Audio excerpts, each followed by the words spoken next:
Well, let's kick off with Ooma Incorporated. Well, I'm nervous because the whole program shows exactly the same sort of formations. And I mean, here we're sitting again on a share, coming from highs, well above $15, now trading at $12. What do we see? Left shoulder, we see a head, we see an ugly right shoulder formation, only above this little line there, there's the resistance, only above that line, and there you are. I just want to draw it in properly, sorry guys. And ladies, of course, only above 13.12, this right shoulder will be wiped off the table. Otherwise, we can see this company, there you are, conservative formation. It sounds like I'm on a gramophone today, and there you are. It can go to $10.31. I mean, look at this company, where it's coming from. Can you believe it? I mean, well above $20, $23.94, and that was in October last year. So it just shows you there's still a lot of shares that is really under pressure. And for me, it is quite simple. If a share looks like this, if I see a warning formation, what is the reason for you to buy then? Let's wait for higher lows.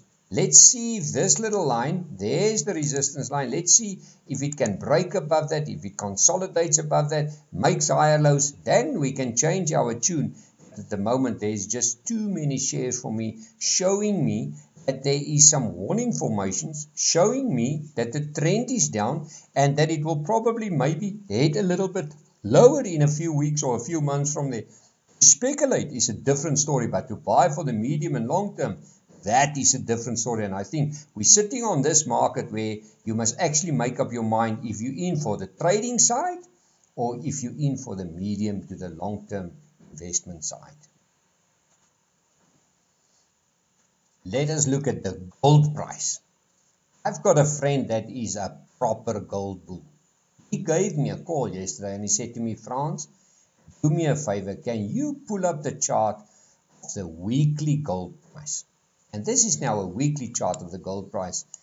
And the moment I saw what I'm seeing, I said to him, whoa, my friend, look at this.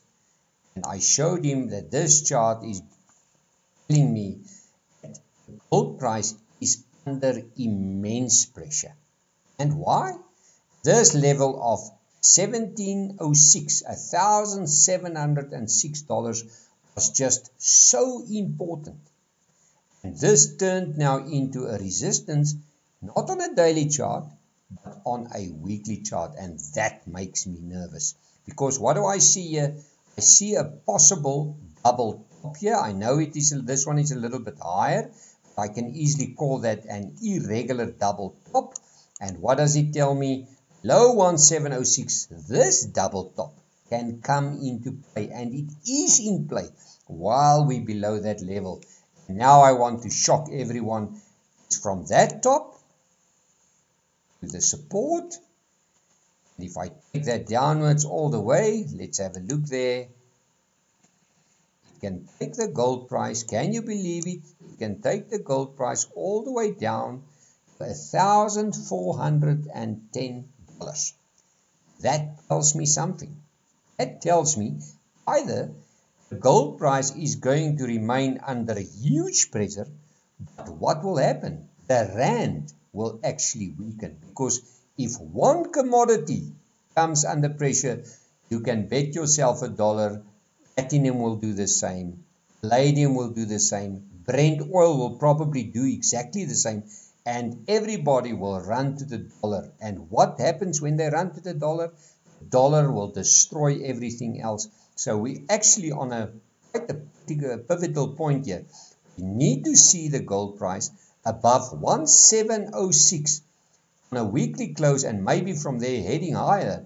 Otherwise, we can see some nasty moves to the downside. I don't like this chart, and for the gold bulls, guys, yes, you will get your little blips where you go in and you buy a few rands worth of a share and you make a few rand or even gold. Yes, you will get that, but the trend is solidly to the downside. Just be cautious of that. Just take note of that, because you can maybe burn your fingers, maybe getting all the way to 1400.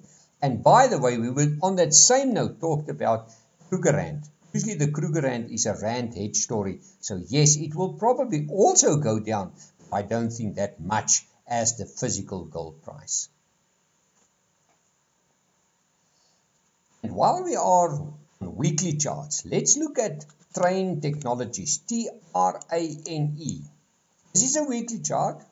We see a beautiful little bounce here.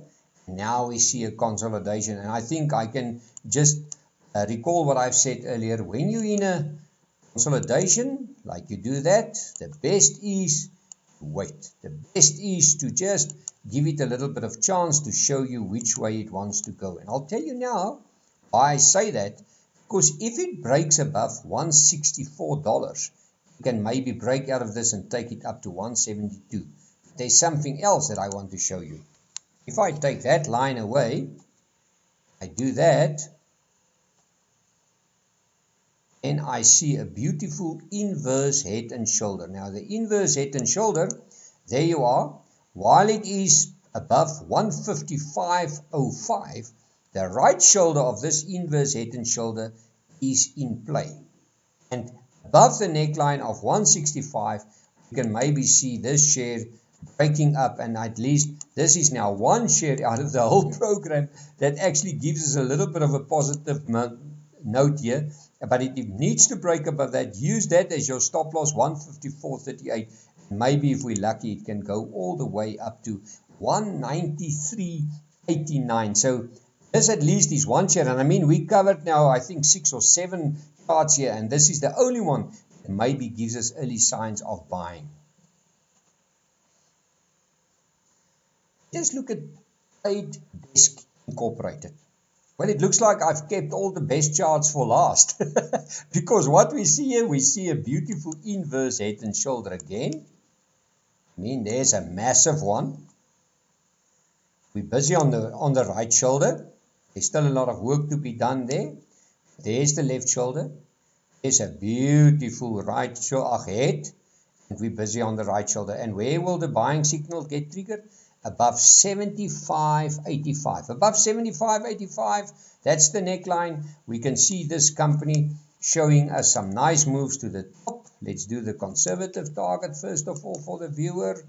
There you are. I just want to extend that a little bit. There you are. And there's the full target.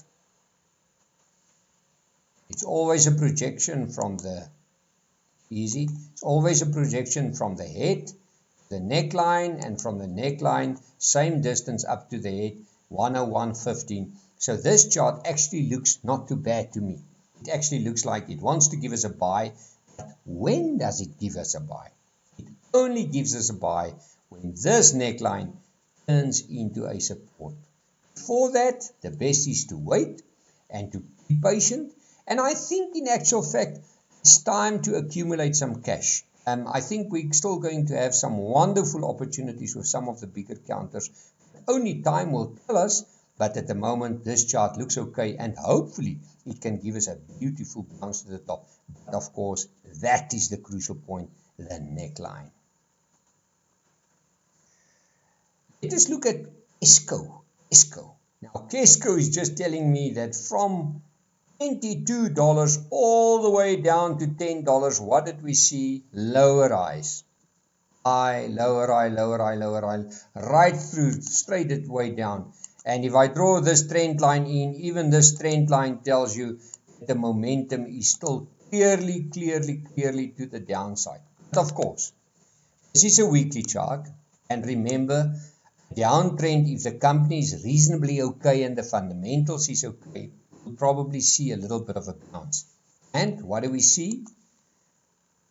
And I'm optimistic. Here's my first clue. If this little higher low can develop, we will first of all break this trend line to the downside. It will turn into support. It will be bullish. And if it breaks above 10.97, let's make it 11, you'll probably see your first higher low. And you see with the change of the trend, it will probably go up. I think this is maybe the kind of chart, if you like the company, if you like the fundamentals or the management team or the business model, this is maybe the kind of chart that above this little resistance line, you add your first lot in, you take your stop loss of $10.24. And I mean, then you've got a nice tight stop loss. And where's my targets? My targets will be 11.33, 12.27. I mean, look at that, 13.20, and even as high as 14.24. If this share shows us a little bit of impetus to the top. Hopefully, this is maybe one to look at for in the future.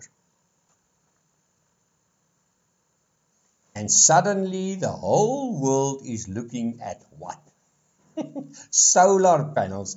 Even the Klerk that is sitting in the bundus is trying to change his system a little bit and add some solar panels to the business and to our property here. And what happens here? I mean, there you are, First Solar, beautiful company. I mean, it rallied from $64 to $137 in almost one go. And that just tells you that the world is rushing into alternative energy. Doesn't matter which government is saying what. I mean, even our local government will realize sooner than later that the private sector cannot wait for them to do this and to do that and think this and think that. Everybody will try and see if it can solve the problem. Yes, it is expensive to go that, but I mean, there you are. For me as a trader and for me as an investor, I think if you want to buy First Solar, maybe time, just leave it a little bit to cool off a little bit. Otherwise, you bought a share that was in July 64, it's now 137. You pay more for your solar panels, you pay more for the share, and when it corrects, you lose on both sides. So I don't think that's a wise idea. For me, I think the best is just to wait. First Solar a little bit of a breather so that it can show you us when to get in again. Well, thank you for watching the show. Visit our website www.fransdeklerk.com for more info, and we'll chat again.